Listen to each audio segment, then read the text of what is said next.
11th, 2020, the World Health Organization made an announcement. In the past 2 weeks, the number of cases of COVID-19 outside China has increased 13-fold. COVID-19 can be characterized as a pandemic. The coronavirus, or COVID-19 disease, had already overwhelmed China, South Korea, Iran, and Italy. And this was a warning to other countries where it was now spreading quickly. In the days and weeks ahead, we expect to see the number of cases, the number of deaths, and the number of affected countries climb even higher. The spread of COVID-19 was no longer something that could be stopped. But we can still slow it down. We just have to act right now.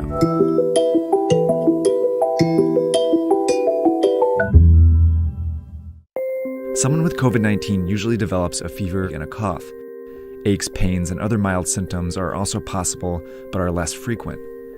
But the severity of those symptoms varies, and for some people who get the virus, you might never show symptoms at all. Based on the data from China, the vast majority of cases are not life-threatening. In 80% of cases, people experience only mild disease, but in 20% of cases, the disease can manifest in a more serious way. It can develop into quite a severe pneumonia where people need to be hospitalized and put on ventilators. Overall, it seems like about 1% to 2% of known cases lead to death, but that rate is much lower for young people and much higher for the elderly. And it also seems that people with unmanaged underlying chronic diseases, they also have a tougher time overcoming the virus. The virus also seems to be very contagious, more contagious than the flu. All you need to do to spread COVID-19 is cough or sneeze on someone else, touch a surface where the virus still lives, and then put your hand in your mouth or your eyes or your nose. After getting infected, it can take an average of 5 to 6 days before you feel sick and your symptoms start to appear. But you can already spread it to people in that period, even if you feel healthy. Just as people realize they're sick, they seem to be at the most risk of passing it along to others. That's how the virus has been so effective at spreading across the world so quickly, and why the WHO was now calling COVID-19 a pandemic. But what they said next was just as important. We cannot say this loudly enough. All countries can still change the course of this pandemic. And that depends on something each of us needs to do as individuals. So diseases become really dangerous when everyone gets sick at once and the health system becomes overwhelmed. In any hospital, the capacity to treat patients is limited by how many beds they have. Think of this as the number of beds in your local hospital at any given time. A couple are already filled by patients receiving treatment for things like a car accident injury or a stroke. And this dot represents one person who's healthy and decides to go out like usual. They jump on the subway and head into the office where they catch COVID-19. But they don't feel sick right away, and might not for several days.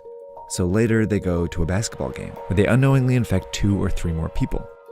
Most of these people will have relatively mild cases, but one might be an elderly person with a severe case who will eventually have to go to the hospital. But these 3, who are all infected but don't feel sick, go out again, on the subway, into the office, and then out after work, infecting several more people. 20% of whom will need to go to the hospital. Over a short period of time, this process multiplies the number of people going to the hospital each day. Before long, the hospital is full and a crisis begins. People with severe cases of COVID-19 can't get treatment, and some who could be saved die. Plus, people with other issues can't get treatment either, and some of them die. This surge of severe cases causes avoidable deaths. That's what happened in South Korea, Iran, and Italy, all of which went from 100 to more than 5,000 cases in less than 2 weeks. A lot of people died because they couldn't get into the hospitals.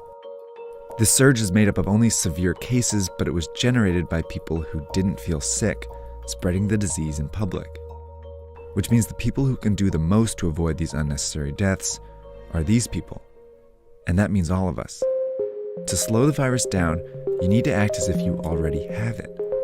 By avoiding public transportation, the office, crowded places, and even small social gatherings, you decrease your chances of both getting the disease and spreading it.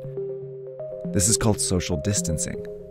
If enough of us do it, the virus still spreads, but much slower. Over time, many people might still get infected, but fewer severe cases show up to the hospital each day, never overwhelming the system. This trendline gets flatter. These people can all get treatment, and fewer people die because of it. These are the two ways the COVID-19 pandemic can play out. But this one only happens if everyone does their part. And it's why experts and officials are urging people to flatten the curve by social distancing and staying home as much as possible. It's also why in the US, many companies are helping by requiring employees to work from home, and major sports leagues have canceled their games for the time being. It may seem drastic, but it's worked before. In 1918, the cities of Philadelphia and St. Louis were both hit by a flu pandemic, but they responded in different ways. In Philadelphia, health officials allowed a huge parade to go ahead, while in St. Louis, officials prepared. They closed schools, theaters, and bars. Philadelphia's hospitals were overwhelmed, and many more died as a result. But St. Louis was able to avoid those excessive deaths. 100 years later, these are the two scenarios we face. A difference not in whether you get the coronavirus, but when you get it. That could mean the difference between life and death, maybe for someone you know. But we have to act now.